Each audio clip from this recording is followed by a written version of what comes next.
So today we're going to talk a little bit about antebellum society and how religion and different reform movements are going to play a major role within American society. So over the last couple of weeks, throughout period 4, we've talked about starting with kind of the market revolution and economically what's going on in the early 1800s, really before the Civil War.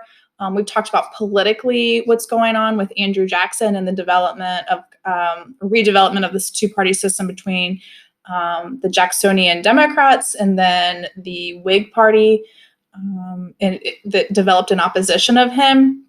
And so today it's really going to look at society kind of as a whole, and then within that, still kind of talking a little bit about sectionalism, but more in applying to society. Okay, so first we're going to kind of talk about literature and art a little bit, and kind of how Americans were kind of viewing things a little bit differently. And so one of the first things we can talk about is transcendentalism. So during this time period, there's a major shift from this view of the Enlightenment and, being analytical and reason and order. And it's going to shift to more like romanticism. And that also plays in with this sense of nationalism that's kind of happening after the War of 1812 and the, kind of the era of good feelings. They're going to focus on more on like heroism and the ideas of nature, intuition, feelings. So transcendentalists in particular, especially when you look at literature of this period of time, and in the next slide, we'll talk a little bit about artwork. It really did have this romantic American kind of viewpoint, but also like if you've ever read anything by Ralph Waldo Emerson or Henry David Thoreau, it's very kind of like introspective and just people were thinking kind of in a different way.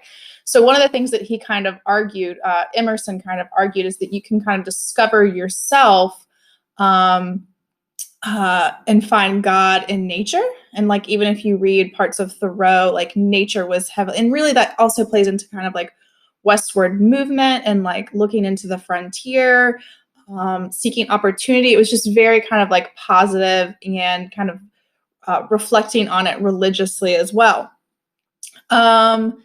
Some believed kind of like as a reaction to the focus on the economy, if you think of like the early industrial revolution and the market economy, some started to kind of like reject that a little bit. And that's a continuity that we'll always kind of look at, is that there are some that are going to reject this idea of like capitalism and kind of almost go in the opposite direction. Some transcendentalists did kind of view it that way. They said instead of like pursuing wealth, that you should just be happy and pursue artistic expression instead, that you don't have to make money in order to be successful. They supported a variety of reform movements throughout this time period, especially though abolition, and kind of looking at the morality of slavery and being very outspoken. They were also anti-war, anti-expansion of slavery. And we'll talk about that over the next coming units, actually. So one of the, also another part of this sense of nationalism during this period of time, artistically, is going to be the Hudson River School. This was a group of painters that depicted the landscapes of America. So it's again kind of this combination of nationalism and going out west and painting these beautiful landscape paintings, but also a lot of images of the common people, which plays into the democratization of the Jacksonian era. And they did it all over, like throughout America. But what's also kind of interesting about the Hudson River School is, today we're kind of desensitized to, like, you can look up on Google Maps and you can see images from all over the world, and we see these beautiful locations and we can kind of aspire to go there.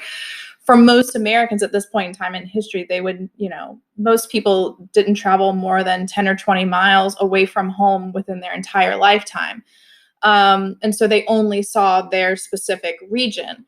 And so some of these paintings were from these painters were actually like put on like tours, right? Where they would, these large canvases would be rolled up and like shipped around the country, and they would be on like an exhibition where you could pay money to see, the mountains of like the Rockies, right? Or you could see, the southern Mississippi Delta.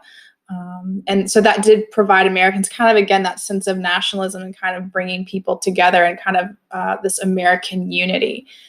In addition to that, during this period of time, especially if you think about Washington, D.C., neoclassical architecture, so with democratization kind of paying homage to Athens and this Greek style of architecture where like, the foundation of democracy is kind of attributed to. So you'll notice that most buildings that were built, especially like federal buildings or even state buildings, the columns and the arches, the domes, all of those things there's a reason why we have this neoclassical and that architecture that kind of dominates a lot of our legislative buildings. And that's to attribute to the Greeks and the discoverers of democracy, I guess. So now where we're going to spend the most time today is really talking about religion. That is what's going to dominate American society. So you do have some of the arts and kind of that sense of nationalism and kind of thinking differently, but religion is going to be, especially evangelical religion, is going to dominate American society from the North to the South. And that's what's also important, is that the Second Great Awakening is an American experience, much how like the First Great Awakening was. But what'll be interesting and what you'll kind of see by the end of this lecture is that the North and the South kind of interpreted evangelical worship, and then also interpreted the Bible in different ways. And you're going to kind of see, again, an increase in sectionalism as a result of this religious movement. So the Second Great Awakening was a reaction to the rationalism and that rational thought of the Enlightenment, but also the Revolutionary period. I've even read that it was kind of a reaction to where, kind of that Federalist period where in like the time of like Hamilton and even the early market revolution, like Americans kind of shifted their priorities where they weren't, they kind of like had rejected the strictness of the Puritan faith and even like the Calvinists. And instead they were kind of more focused on the economy. And so they kind of like drifted away from the church. And that's exactly why the Second Great Awakening happened, is because you had these educated preachers from Yale and Harvard, and they had, a few others. But what they had wanted to do was they wanted to bring people back to the church. And that's the goal of the Second Great Awakening, was to increase church membership, bring the American people back. And they did this in like a variety of ways. But the biggest thing was the evangelical style of revivals. So they would go into these towns, they would attract thousands of people. And the goal is to convert them to that denomination. It was very audience-centered. The sermons could be easily understood. It wasn't, it's not like they were talking down to them. It was, you have the opportunity to reach salvation. It's not something for only certain groups of people. And so that played really well into this era of democratization, this idea that like, expanding opportunity and like, I'm not, it's not too late for me. I can still make it in life, right? But kind of like in a religious way, I can still, obtain salvation in heaven. And so that's very, very important. And that's why it appealed to so many people during this time period, is because politically they have the expanding opportunity that's kind of presented to them with, Andrew Jackson becoming president and obtaining the right to vote. But now religiously, they're starting to realize like, hey, like I can still, reach that level of salvation. Now, Charles G. Finney was probably one of the more famous preachers, evangelical preachers of the time. He started in New York, and that's where most of his revivals took place. And again, to the common man, he didn't appeal to like intellectually like, let's think about religion, but instead to their emotions. And especially, like, to be frank, like, fear of damnation. There was a lot of, like, if you don't convert, if you don't start going to church, if you don't start improving on your faith and your relationship with God, like, you will burn in hell. And then that kind of, like, sink in people's minds, and like, oh, like, maybe I should do something about this. But it also plays into this idea of, like, a Protestant work ethic that is something that Americans kind of attribute, like, all the way back from the Puritans, is that Protestants kind of, their thought is that they have a mind of their own and they can critically think, that they remember, like, when different denominations were created in the First Great Awakening. This is definitely an extension of that. If they don't like the way that the church is behaving or the preacher is behaving, right, they have the ability to either, like, move churches or to, like, unseat that preacher and have them go somewhere else. Where in the Catholic Church, and this is why Catholics were discriminated against in this time period, is they felt like Catholics were just kind of like these sheep that followed whatever the church told them to do. They kind of saw them as lacking any type of individual thought when it came to religion. And so this was one of the things that what you did have a rise in the Methodist and the Baptist denominations during this time, because especially in the South, but also in the North. And by 1850, the Baptist and the Methodist churches are going to be the largest Protestant denomination in the country. So as we talk about religion, and especially, like, in the South, and how that's going to be a little bit different than how it's going to be interpreted in the North, we do need to talk about African American culture and what religion kind of looked like for them. At this point in time in America, most African Americans did live in a southern state. Most of them were enslaved. And so to kind of go back and kind of keep in mind, the context for this is that the international slave trade was banned in the early 1800s. So really by the time the 1820s, 1830s, you're seeing more and more African Americans converting to, or Africans converting to Christianity from like typical African beliefs or religions, such as animism. So animism is a faith in Africa where spirits and gods can actually be found in features within nature. And so that actually kind of played well into the slave owners' goal of converting their slaves. And so water kind of became an important symbol to them because of the baptism. That kind of made sense to them. They almost saw it like as an extension of, well, obviously it's a new religion, but it made sense. It was something familiar to what they had kind of experienced in Africa. So as more convert, and here's the other thing about it. One of the ways originally, like when you go back to the colonial era, one of the justifications for slavery, like race-based slavery, was that these people were inferior because they weren't Christian. Slowly, as more started to convert, right, how do you justify that now that there were African Americans that were Christians? And so they kind of did away with that. During this time period, a lot of slave owners, in order to reach salvation, right, to do good works, and a part of evangelicalism is to spread the gospel. So they saw converting slaves as a part of their way to reach salvation. They also used parts of the Bible to help justify the social institutions. What we kind of talked about a little bit previously is that they would pick certain, Bible verses or certain scripture where they really focused on, the master and the servant. They conveniently left out chapters where it talked about like the Exodus and slavery in like in a negative way. And, talking about like God's children and things like that. Definitely no examples of equality.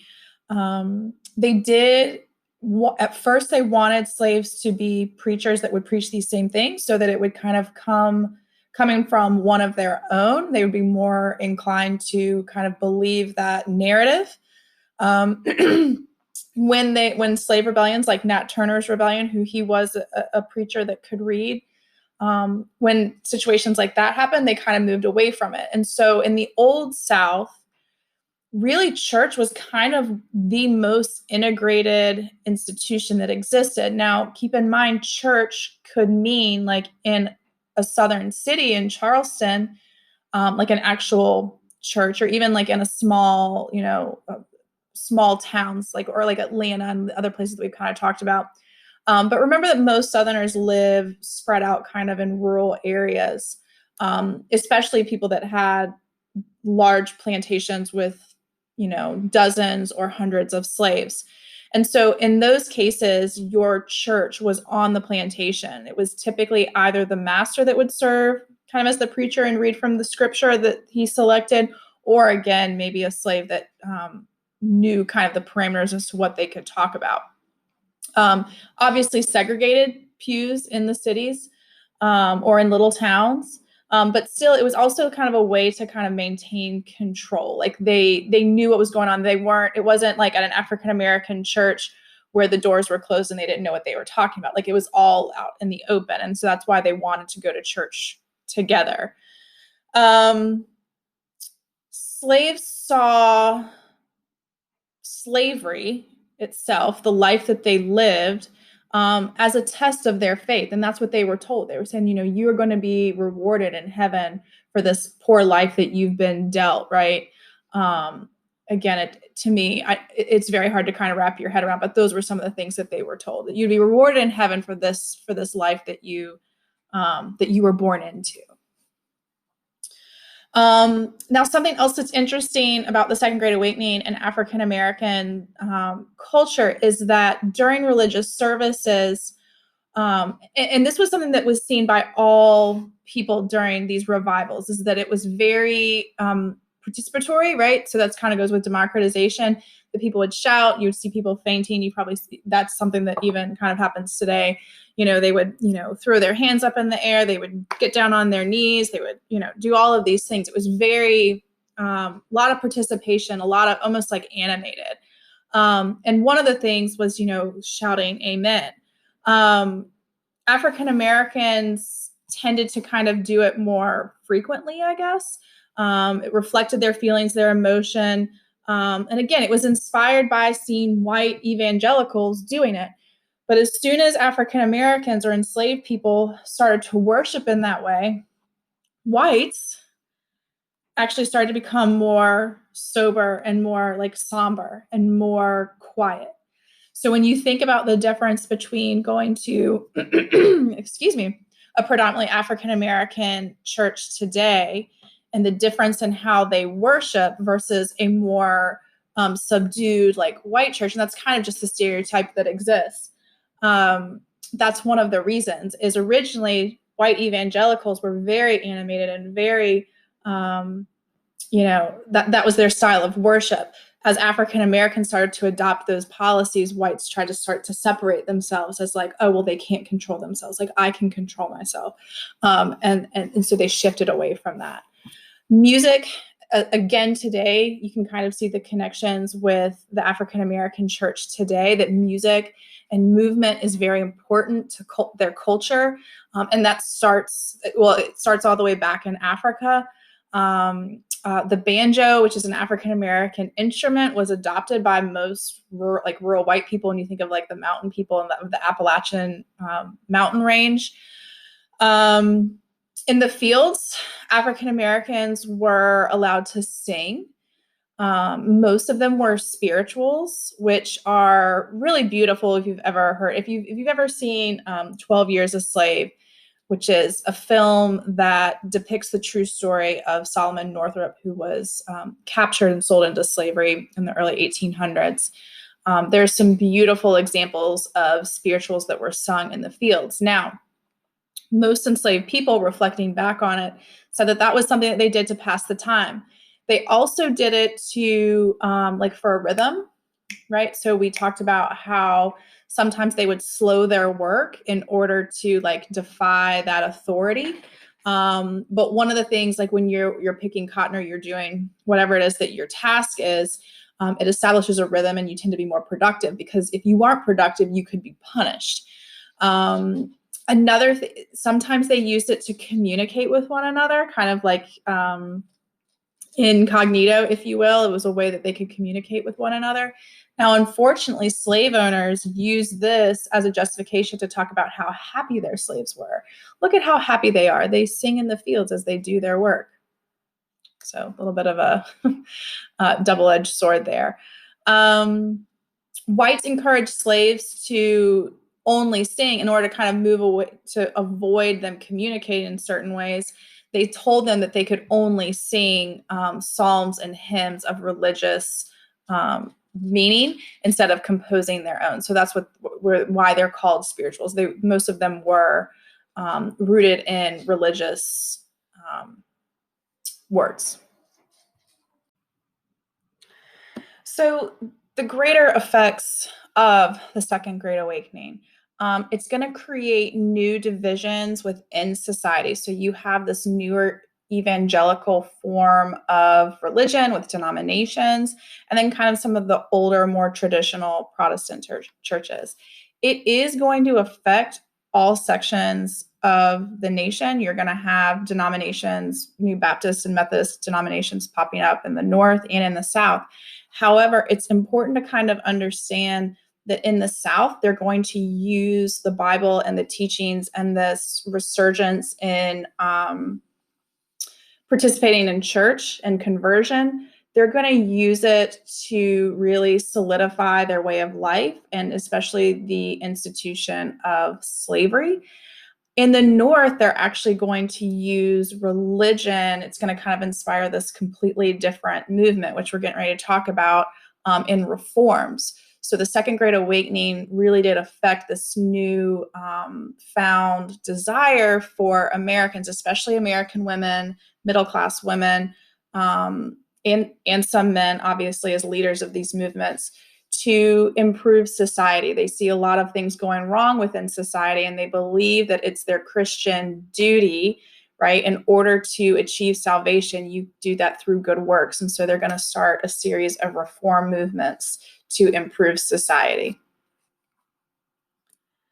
The first one that we're going to talk about is the temperance movement, which is basically Americans were coming to realize that alcohol was a major problem in a lot of Americans, not only cities, but also in rural areas. That when you look at the social ills, things that are going wrong in communities and in cities, a lot of it has to do with alcohol consumption. It was probably one of the most popular of the reform movements. You're going to see a lot of different states that are going to pass like temperance laws. Of course, we're not going to actually have prohibition with like the 18th Amendment until the 20th century, but lots of states and communities and counties had dry counties. In fact, like the state of North Carolina, a more traditional, Bible Belt state, like there are certain counties that are still considered dry counties where you can't buy liquor in those counties. Another thing about like North Carolina in particular that's different in other states, and you guys wouldn't know this, but might not know this, is like in other states, like you can buy actual like hard liquor, like a liquor bottle, like in grocery stores or in Walmart or in the, like the CVS or the Walgreens, just like how you can buy wine and beer there. In the state of North Carolina, you can only buy liquor at a state-run ABC store. So the government regulates all liquor sales. They are the ones that sell it. We've also had laws where in the past where like you can't buy alcohol before noon on Sunday. So those are kind of different things that kind of show you that traditional and just how like religion kind of has influenced alcohol. Even though now obviously like alcohol with the 21st Amendment is legal again. So at this point in time, though, the rate of alcohol consumption was 5 gallons of hard liquor per person. Like if you average every woman, child, elderly person per year. And That's a lot. That's a lot of alcohol, especially this type of alcohol. It's not like we're not talking about like a beer. We're talking about gallons of liquor. And when you look at the cities in particular, domestic violence was really high. And so the American Temperance Society was created. You also had the Washingtonians. This was revolutionary for the time in the 1840s. They actually were the first to kind of come out and say that alcoholism and addiction is a disease, like that it affects the brain and the body to where like they can't control it. Some people still dismiss that because it didn't really go with this idea of like through hard work you can achieve your goal, right? So some people say like, well, you just need to try harder to like not drink alcohol. Like it's all in your mind. You can do it. But now we know with addiction that it is a disease to where the body gets used to the alcohol or the drugs or whatever it is, and it makes it extremely difficult to stop cold turkey, if you will. Um, um, Women played a major role in the temperance movement, mostly because they were the ones kind of getting the brunt end of these social ills. So if your husband is working a factory job and he either, spending his meager wages on alcohol at the bar or whatever and coming home drunk and beating you, and then you don't have any money to help feed your children. Women really didn't work at this point in time. Maybe they had a drunkard husband and they're having to leave the children somewhere and having to go work. And so middle class women really played a large role that were inspired by the Second Great Awakening and this religious movement to improve the lives of the family by doing away with alcohol. And that was kind of their goal.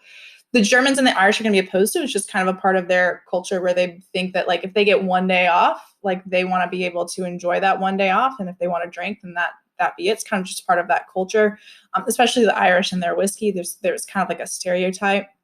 Factory owners were in favor of it because some people, again, if they have alcoholism, they were coming to work intoxicated. And so productivity was an issue. And so for the most part, business owners, like from this point on, like when we go through the Industrial Revolution, most business owners were for temperance. That's kind of one of their party platforms, especially for the Republican Party once we get there. The state of Maine is going to be the first state to actually outlaw the manufacture and sale of alcohol. By 1860, 12 other states will follow suit. You're not going to have a ton of success at this point in time in history. You're going to have the Women's Christian Temperance Union in the 1870s. And again, during that Industrial Revolution, kind of the same type of argument where like local parties and state parties will kind of pick up those platforms. And eventually in 1919, you'll have the 18th Amendment. So the next reform or series of reforms that was spurred by the Second Great Awakening is going to be in prison reform and then also mental health. And Dorothea Dix was really the one that is most well known for advocating for mentally ill. So Dorothea Dix was kind of like a Sunday school teacher. She evangelical. She decided to go to prisons in order to try to rehabilitate the inmates, right? So kind of the idea that these people have committed a crime, they are now in prison, and instead of punishing, where most prisons at this point in time were kind of that same idea of kind of like referencing the Bible and that they should be there to be punished. Solitary confinement, force them to reflect on their sins, repent. Now they're going to start to try to reform it a little bit to where they want to rehabilitate these individuals and try to, and this is Dorothea Dix's view, is that, there's a reason why they committed these crimes. What is it that they're lacking? Is it the gospel? So she goes into prisons and she is, sharing her testimony, and she's trying to convert them and try to rehabilitate them. But one of the things that she's noticed as she's in the prisons is the high number of members that are there because they are mentally ill. So cognitively impaired, other mental health issues that we would consider today, like diagnoses of like schizophrenia, maybe even something as simple as like physical disabilities, or like chromosome disorders, to where they might act and behave like children, to where they don't have the cognitive ability to know what a law is and what's right and what's wrong. And they're living in these prisons and being treated in a manner that we really wouldn't find acceptable today. And they're living in prisons with people like convicted murderers and violent criminals. And so one of the things that she wanted to do was to create a separate place. At this point in time in history, they called them asylums. We call them mental hospitals today. And the purpose of it was to have doctors there and create a space where people, that, and especially for this time period, if you had a child that had some sort of cognitive disability, sometimes they were shunned and they were put out on the street. I've read really horrible stories about how they were, left outside and chained up like a dog. Like, I mean, it was very taboo. People felt like they were being judged if they had a child with disabilities, and it's not like they were seeking somewhere for them to go and someone to help them. And so she kind of prompted that they create a place for those Americans to be able to go and get the treatment that they needed from professionals. Now, we also know that as time goes on, there will be a lot of controversy over what happens in these mental health facilities or these asylums. But still, kind of the idea that where she realized she used her religion and her faith and her belief that this was the right thing to do, was to separate these people from the violent prisons in which they were living in. Another example would be Thomas Gallaudet. So he founded schools for School for the Deaf. So Gallaudet University is in Washington, D.C. It is one of the top universities, and it in particular for it is for students to go to college who are hearing impaired. Dr. Howe started the school for the blind. And again, just kind of like, just because people are not with being born with any type of disability doesn't mean that they shouldn't have same opportunities as others. And that's kind of what Dorothea Dix, Gallaudet, and Howe were trying to accomplish. Also in public education. So before this, if we're going to provide some contextualization for education, before the Second Great Awakening, you did have kind of like that Puritan influence, like in New England towns where they had schools that they kind of funded, that were located near their church, centrally in town. It was more common to kind of have that where like money went to that. And so think of that as like public tax dollars, right? Not really existing in the South as much. In the South, because people are kind of spread out and really rural, because there's this huge discrepancy between the wealthy and then like poor white farmers, public education really wasn't a priority. Like, where do you put it? Like, if you put a school in town, there are people that live 20 miles away, their kids can't get there. You also have to think about, for farmers, like even in the Northwest, like they need their children to help them harvest. That's why we have like summer break and fall break and spring break. Things like that were kind of designed around agriculture so that children would be available for harvest and planting seasons. And that goes all the way up until like my grandfather, for example, was born on a farm in the panhandle of Florida in the 1920s. His adolescence was mostly during the Great Depression, but he only had a 7th grade education because as a farmer, there was just this view that you didn't need to go learn how to read and write, maybe some math, right? But you're going to be a farmer. You don't need to learn foreign language or philosophy or art. None of that was really a priority. And that was kind of the view at this point in time as well, unless you were wealthy. So middle-class reformers really were motivated by this growing fear of democratization. They were worried about the future of the republic. They were worried about the masses, mobocracy, if you will. that there's this growing number of uneducated poor. There's also a lot of immigrant children that are coming to this country. But in addition to that, the birth rate was really high. So native-born people that were uneducated, and they now have the power to vote, at least men do, white men. And so Horace Mann from Massachusetts was one of the leading advocates for public schools. It was a radical idea that the states would increase taxes, use those tax dollars to then create schools for all children, rich and poor, to go to. Because really the only people that went to school in most of America at this point in time were wealthy children that their parents would send them to private schools, just like how we have private schools today. In the South, they didn't have private schools, but instead they would hire tutors who were educated, college educated, to come to their plantation and educate them.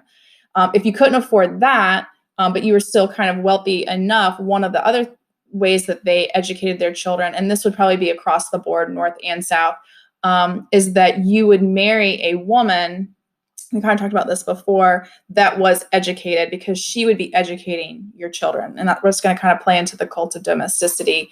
We're going to get into that in the next slide. So, you know, when we talk about Salem College as being one of the oldest forms of higher education, a place where you could go to be educated in America, that was established during the American Revolution or Revolutionary years. But a lot of women in the 1800s, like, it was the top school for you. If you had the ability to send your daughter to Salem College, they would be well equipped, right? And to really be able to attract a husband, because husbands were looking for women that were educated so that they could then educate their sons up into a certain age, and hopefully that they could go on to the University of Virginia or University of North Carolina or maybe Harvard or Yale. So you really wanted a wife that was well educated and versed to be able to get your son to get to that point to where maybe he could pursue a career in law or something else. And so Horace Mann really pushed for compulsory attendance, meaning like it was the law that you had to go, which we still have today. So you can thank him for that. A longer school year. Originally, some of these schools, again, kind of around the growing seasons and harvesting. So they pushed for longer attendance requirements. He wanted teacher schools, so schools that were there to actually teach these women, because it was mostly women. Well, oh, that's not true.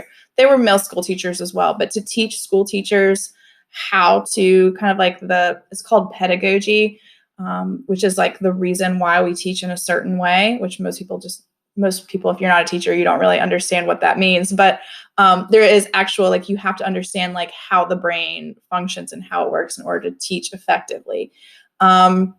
By 1850, all states had some sort of publicly funded school system. It obviously ranged, some better than others. Typically in the South, they invested less money in it, and then also like less years, right? So you would learn how to read and write, maybe a little bit of math, but maybe by third or fourth grade, like, you're back on the farm, and that's that.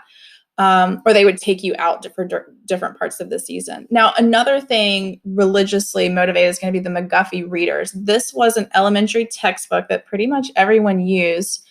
And what it really talked about, like, if you ever go through a McGuffey reader, it talked about virtues, and it talked about hard work, punctuality, sobriety, very like Protestant driven goals. Like, it wasn't just reading, math, and writing. It was trying to teach you how to be good citizens as well. And so that kind of plays into this democratization of the time period. Now, because it was so obvious that like Protestants were pushing for it, and it was written by Protestants, and it had this goal of teaching these Protestant fundamentals, a lot of people, is really going to end up being a lot of immigrants that they're going to create like private Catholic schools or colloquial schools, to where they're more like religiously towards like because they were worried about indoctrination of their children. So these were Catholics that had kind of formed their own schools. And again, today, like, you know, there are a lot of Catholic privates. When you look at most private schools, I would say that they are probably religiously motivated. Originally with Catholic schools, now I know in the Deep South you have like, or here in the South you have like religious schools, because they didn't like the public schools had over time, like, you know, taken out prayer in school and taken the Ten Commandments off the wall. So that's another thing that's happened kind of more in the 20th century. Higher education is going to help, obviously, the growth of private colleges, and again, with women, because they want educated daughters to be educated wives, to educate their sons so that their sons could, vote and live out their American dream. So the role of women during this time period is important because it's also going to kind of spur this early women's rights movement. So obviously, because of the early market revolution or the early industrial revolution, it's going to redefine the family. So it's going to reduce the economic value of children, right? So where women are moving into cities in this rise of the middle class, they're moving off of farms. And this is not everyone, but those that do.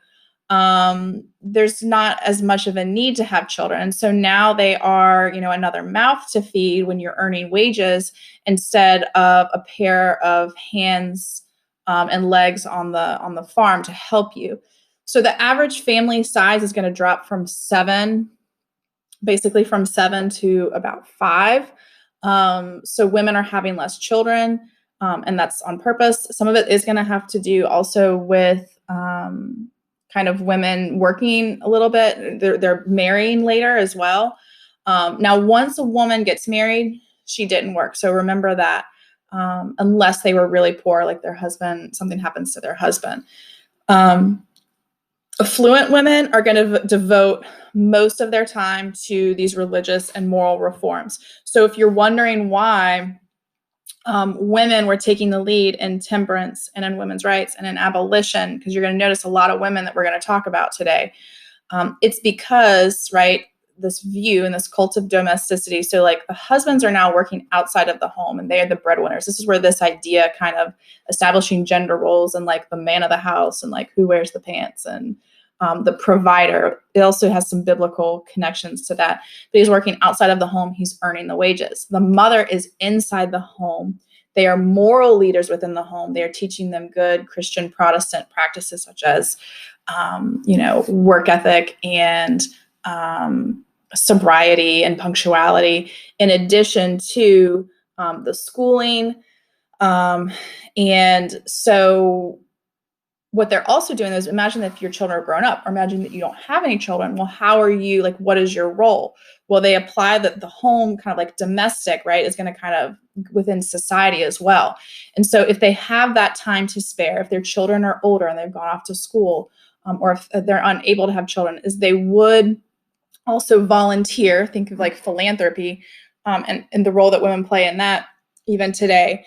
But they would volunteer in one of these reforms. Again, part of the Second Great Awakening is that if you do good works and if you work hard at trying to improve society and spread the gospel, that you will reach salvation. And so they saw these problems in society and they decided that they wanted to help them. Temperance, slavery with abolition. And what that's going to actually do is, as women start to participate in the abolitionist movement in particular, they started to notice that men were excluding women. There weren't a lot of women leaders in the abolition movement, even though they were the groundwork. They were the ones doing a lot of the work and handing out the flyers and, organizing events, but they weren't allowed to like speak at conventions. For example, Elizabeth Cady Stanton and Lucretia Mott were denied, even though they were part of the organizing of an anti-slavery convention. They were not allowed to speak at it. And they were really upset about this. And they were like, this doesn't seem quite right. Like, we have the ability to help and to do good, and you're not letting us. And so they organized the Seneca Falls Convention. It's very important in understanding and knowing that for women's history and feminism, and especially as we're looking at continuities throughout American history, the women's rights and the women's rights movement and how it evolves between the 1840s all the way up through the Me Too movement, in 2018, 2019, it starts here with Seneca Falls. And one of the things that they did, so it's the first women's rights convention. It's in Seneca Falls, New York. And they published the Declarations of Rights and Sentiments. And if you look at it word for word, it really models the Declaration of Independence. And what they did is they basically added the word woman or women every time there was the word men. in order to kind of like draw attention to the fact, like, you hold this declaration on a pedestal, but you're only talking about you and where the power lies, and that's with men. And so they put the word women in there. And that's also really important in understanding when you think of a document that embodies what we as Americans and this American dream that we kind of hold really high. We don't reference the Constitution, we the people, like we are really looking at the Declaration that all men are created equal. And like we kind of like broaden that to where we consider like all people are created equal. And Abraham Lincoln was aware of this, and that's why he's going to reference it later in the Gettysburg Address. And so Stanton and Mott knew that in 1848, and so they wrote this document saying, like, you know what, like we deserve to, have equal rights, just like white men do. And again, that goes with democratization, right? As common men, poor men that are illiterate and that don't own property, in some places, that they get to vote, but yet these women that have college degrees and that are educating their sons to be good citizens, they can't vote. Like they don't have a mind of their own. Voting is a little bit early, though. This is early. It's a little bit radical for women like Susan B. Anthony to talk about suffrage. This movement at this point in time, they're not quite talking about suffrage is kind of like on the list, but they're more concerned about divorce laws, child custody issues. Really, one of the big issues is inheriting land. A lot of women were kind of like skipped over, especially in the South, when inheriting land or property, like from their husband or from their father. Sometimes it would skip them and it would go to their sons. So things like that, those things will kind of improve. The most important thing for you to understand about women's rights is that it is going to be overshadowed. So this is starting in the late 1840s. We haven't gotten to the political sectionalism yet, with expansion and slavery and leading to the Civil War. It's starting in the 1840s, and will be dominated in the 1850s. And so this was kind of bad timing for the ladies, because it's going to be put to the back burner. They're like, listen, ladies, we got more important things to talk about right now than you getting, divorce rights. And so it is going to be put on the back burner, but they'll be back. So abolition is really, especially making connection into the next time period of period 5, is play a major role. So again, the Second Great Awakening, it's going to inspire a lot of people and view slavery as a sin. That didn't mean that everyone believed in abolishing slavery. It's just that it's kind of like Thomas Jefferson and George Washington. They both acknowledged that slavery in itself was inhumane and a sin, but like, what do they do about it? And this is in the North. Okay, so Northerners are like, yeah, I think slavery is a sin. So opponents of slavery, you had this range, right? So the most moderate, which was the vast majority of people in the North, were open to the idea of gradual abolition.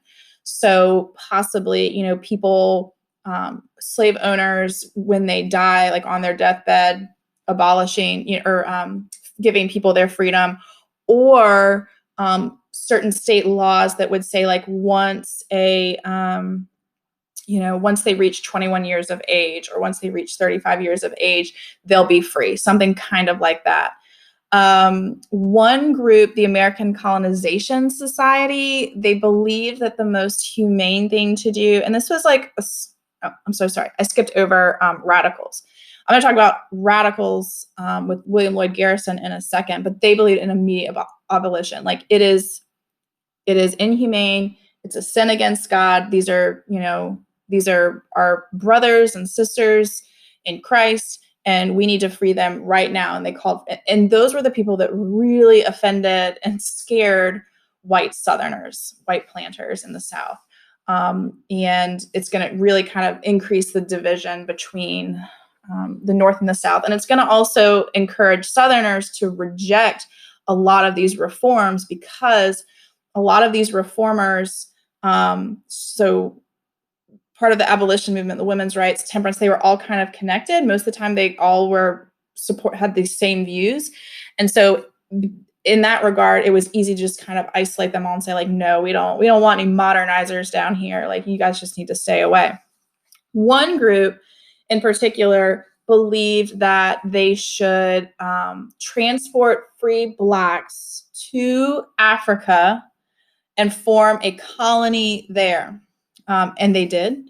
Liberia was a colony created. It's now a country in the 1820s. Monrovia was named after President Monroe. Fun fact, it has actually been a Jeopardy question in the past.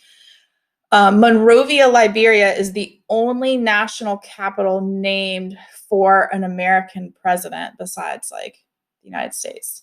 So it was named after, in honor of Monroe. But what's most important here is like, this wasn't like, oh, like, yeah, we're going to take them back home because they've been living here for generations. One, they didn't know anyone in Africa. But the other thing is like, it was basically this idea, like they were racist. They were like, no, like, we don't want you to be enslaved, but we don't want you here. We don't want you taking, you know, our jobs. We don't want you like voting or like, you know, you're not like equal, but we want you to go somewhere else. So it does reflect racist attitudes of the time. So even though 12,000 African Americans were transplanted in Liberia, the population of slaves in the United States is going to grow by 2.5 million within those 40 years. So an important abolitionist that you need to know about is William Lloyd Garrison. He had an abolitionist newspaper founded in 1831, and it's really the beginning of this radical abolitionist movement. He wanted immediate emancipation. He didn't want to compensate owners for their property loss. That was something that some of the moderates believed in. He founded the American Anti-Slavery Society, and in one of his, I guess, conventions or a presentation, a speech that he gave, he burned the Constitution in protest, calling it a pro-slavery document, which it kind of does. And he said that that there should be no slavery in the Union, and that they need to repent for their sins. His was very much religiously motivated. You can for sure make a connection between the Second Great Awakening and William Lloyd Garrison's point of view on the institution of slavery. He will actually inspire Frederick Douglass. So Frederick Douglass is, he's on the next slide, but he was born into slavery. His owner's wife taught him how to read and write. And one of the first things that he read actually was a copy of the Liberator newspaper, one of the editions. And so that was one of the things that inspired him to run away. And he also created his own abolitionist newspaper called the North Star. The Grimke sisters are really important in kind of understanding, or kind of this example of using religion and abolition, but also with like a Southern view. There are very few examples of Southerners who reject the institution of slavery. So you have Hinton Helper, who we talked about, rejected slavery for economic reasons. The Grimke sisters were daughters of a South Carolina planter. They had been part of the Second Great Awakening. They were evangelical. They were very religious. And it's very not often that Southerners were able to use the Second Great Awakening to denounce the institution of slavery for religious reasons. The Grimke sisters did that. They wrote an appeal to Christian women of the South, just like how Hinton Helper wrote a book that was trying to persuade people to be like, you don't, like, this is not helping you economically. Like, we need to do away with slavery. The Grimke sisters were saying, like, as a good Christian woman, like, you need to play a role and convince your husbands that slavery is a sin and that, you know, he's going to burn in hell, and that, you know, your family will if they continue this practice. That's what they were trying to do.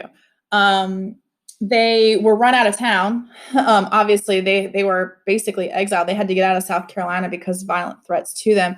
But that's interesting.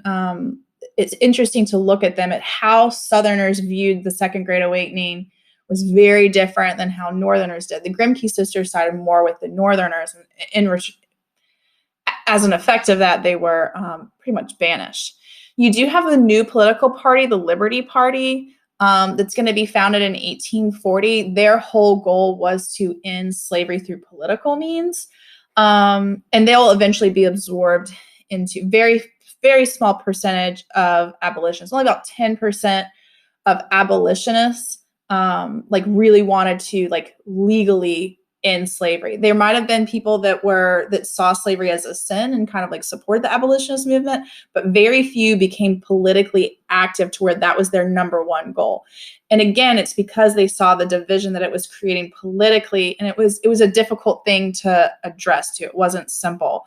And so it kind of pushed a lot of people away from supporting the Liberty Party. All right, so other important abolitionists, I've talked about Frederick Douglass. You also have Harriet Tubman. So she served on the Underground Railroad. Sojourner Truth was also a women's rights activist and abolitionist. She was also born in slavery. They helped to organize and assist. So just so you know, to be very clear, the Underground Railroad was a network of abolitionists who helped slaves escape into the North and eventually into Canada, because in 1850, if you're a runaway slave found in a northern state, you would be returned and sent back south. And so it kind of evolved to where now they had to get all the way to Canada for safety. Now, David Walker in particular and Garnett, they argued that it would never happen politically, that abolition wouldn't happen that way. And so they actually argued for armed revolt. So if you think about Haiti, Haiti is the only example of slaves like overthrowing a government. Now, it took a really long time to do. And then also it like was kind of also when you kind of look at like the long-term effects of the political like corruption that happened in Haiti after that, and like socioeconomically, like they really struggled. But they did do it. They got their freedom, and that was what was most important. So David Walker did advocate for the violent overthrow. Now, we've already talked about Nat Turner in 1831, but again, that's another example of rebellion. And it's also an example of how rebellion probably wasn't going to be an effective way of obtaining that, because every time there was a revolt, well, one, it was always someone that was somewhat educated, someone that had converted, and like Nat Turner. So Nat Turner was a preacher and he could read and write. And so conditions always worsened for slaves across the South anytime there was some type of armed revolt. Now, Nat Turner's was the largest. He killed 55 people. Most of the time it was discovered before there was actually any violence, or maybe just like an isolated incident on a plantation. But condition, for the most part, punishments were more severe. The breakup of families was more severe. They would start selling people away from one another. And so that was kind of a deterrent for future slave rebellions. So how do Southerners react to reform? And this is really the complexity of this entire thing, is that we know that Southerners become much more religious as a result of the Second Great Awakening, but they reject the modernizers, the reforms that the North developed during this time. So where Northerners become more religious as well, they use that religion to they're inspired by it in order to improve society, whether it be with temperance, with women's rights, and women having, not being beaten by their husbands. Abolition was a major one, in schools and prison reform, and just helping like the less fortunate, especially in those cities where there's a lot of poverty and crime and alcoholism. Southerners used religion, or were inspired by the Second Great Awakening. Instead of like reforming, they used it to kind of solidify and justify the institution of slavery. So where Northerners interpreted the Bible in a way to where it's like slavery is a sin, Southerners found examples in the Bible and kind of that patriarchal view of like, no, like we're here, we're doing good, we are helping them.